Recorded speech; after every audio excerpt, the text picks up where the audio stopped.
My name is Cathy Bunch. I'm from Hereford, Texas, and I own the Unique Rabbit. It's a store that is high-end antiques, vintage. Some of the stuff comes from France and England and Belgium.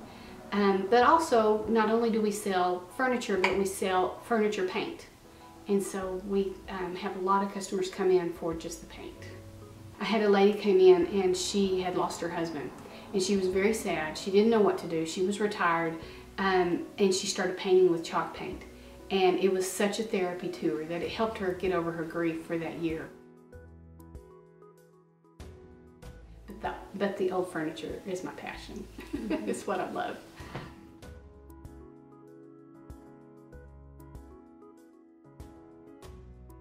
My name is Brooke Dixon and I'm an employee at Unique Rabbit. I have learned a lot about like armoires and old furniture and really grown to appreciate them. Because before, like, they were cool. It's like, oh yeah, that's pretty cool, but now it's like, those have a really rich history.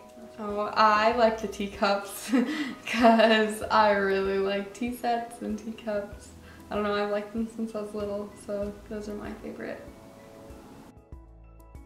I have a piece that's a secretary, and I actually have the letter from the lady that it belonged to.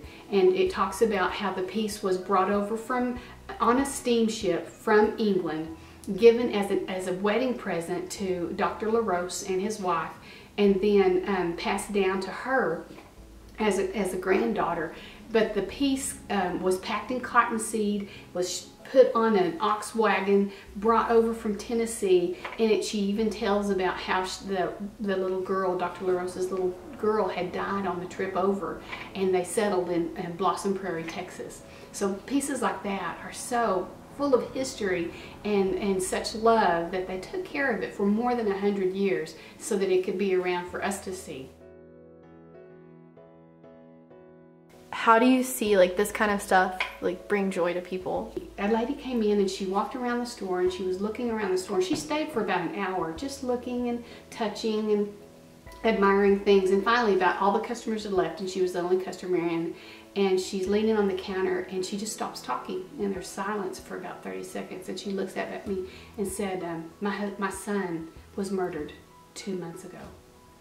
And she said, when I feel that I can't make it that day, I go back to stores. They make me feel better.